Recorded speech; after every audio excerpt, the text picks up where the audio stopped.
آپ کا سیرت منصور حلاج کا صفحہ نمبر 17 ہے. 17 پر فرماتے ہیں کہ ہمارے اکابرین علماء دیوبند کے جتنے اکابر گزرے ہیں ان سب کے نزدیک منصور حلاج ہمارے اکابر کے نزدیک مقبولین میں سے ہیں، جو اللہ کے بڑے مقبول بندے ہیں، جو اللہ کے بڑے قریبی بندے ہیں. منصور حلاج کا ان مقبولین میں شمار ہوتا ہے. اور حقیقت میں منصور حلاج جیسے زندیق جس پہ ابن تیمیہ رحمہ اللہ نے کفر کا فتویٰ صادر کیا تھا، یہ اللہ کے دشمنوں میں ہے، یہ اللہ کے اعداء میں ہے، یہ مشرکوں کے امام گزرے ہیں. ان کا اہل ایمان سے کوئی تعلق نہیں ہے. اللہ عز و جل جیسے اپنی ذات میں یکتا ہے، اپنی صفات میں بھی یکتا ہے، غیر اللہ میں اللہ کی صفات نہیں آ سکتی. لیس کمثلہ شیء، اس کی تو کوئی مثال ہی نہیں ہے.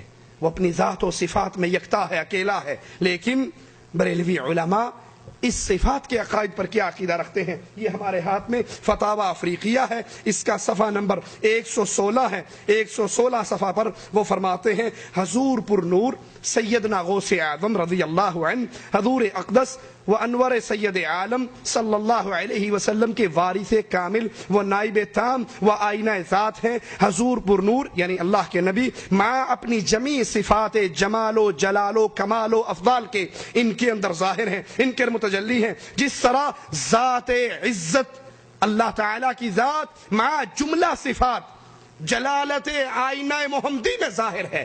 لا حول ولا قوة الا باللہ. لوگو اللہ کے لیے اللہ کی توحید کو سمجھو اور اللہ کی توحید کے دشمنوں کے عقائد کو بھی سامنے رکھو. جس طرح اللہ اپنی ساری صفات کے اندر محمد کی صورت میں ظاہر ہوا ہے، اسی طرح محمد صلی اللہ علیہ وسلم اپنی ساری صفات کے اندر پیر عبد القادر کی صورت میں آیا ہے. حالانکہ اللہ اپنی صفات میں اکیلا، اس کی صفت کسی بندے میں نہیں آ سکتی، وہ کسی میں حلول نہیں کرتا، کوئی اللہ کے اندر فنا نہیں ہوتا.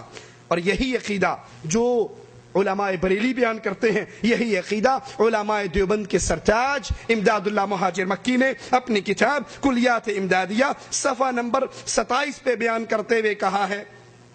ذرا غور کیجئے. کہتے ہیں کہ انسان جب بیمار کو سامنے رکھے اور اس کو دم کرنا شروع کرے اور اس کی بیماری کو سلب کرے، اس کی بیماری کو سلب کرے تو یہ بیماری انسان کے اندر آ جاتی ہے، اور یہ انسان میں الہی صفات میں سے، اللہ کی صفات میں سے ایک صفت ہے، اللہ کی صفات میں سے ایک صفت ہے. اور صفحہ نمبر 54 پہ بھی یہی عقیدہ بیان کرتے ہیں کہ اللہ کی صفات انسان کے اندر آ جاتی ہے. بندہ بلکہ توحید صفاتی کا پورا مراقبہ بیان کرتے ہیں کہ اگر یہ مراقبہ کیا جائے تو پھر اللہ کی صفات انسان کی صفات کے اندر، انسان کے جسم کے اندر داخل ہو جاتی ہیں. انسان اللہ کا بندہ ہے، اللہ ہمارا خالق و مالک ہے، ہم اللہ کے بندے ہیں. بندے کے لیے اللہ کے علاوہ کسی اور کا بندہ بننا جائز؟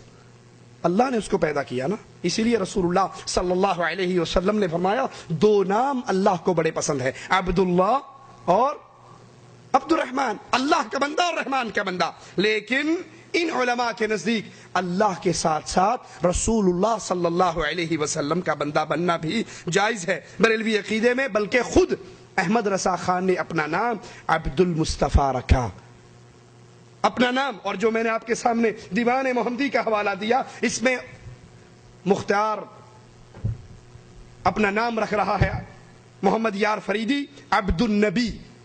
عبد النبی، نبی کا بندہ، نبی کا بندہ یا علی کا بندہ یا رسول صلی اللہ علیہ وسلم کا بندہ بننا، یہ اللہ کے ساتھ کسی اور کو اس کا شریک بنانا ہے. بندے صرف اللہ کے ہیں اور خالق ہونے میں اللہ اکیلا ہے، تنہا ہے، کوئی اس کا ساتھی اور ساجی نہیں. جس طرح بریلوی علماء کا یہ عقیدہ ہے کہ انسان رسول صلی اللہ علیہ وسلم کا بندہ ہے، علی کا بندہ ہے، کوئی حسین کا بندہ بنتا ہے، کوئی فاطمہ کا بندہ بنتا ہے، تو یہاں یہی عقیدہ شمائم امدادیہ کے اندر امداد اللہ مہاجر مکی صاحب پیش کرتے ہیں. صفحہ نمبر اس کا 71 ہے. صفحہ نمبر 71 پہ فرماتے ہیں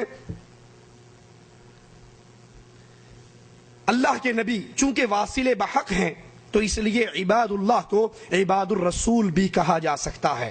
اللہ کے نبی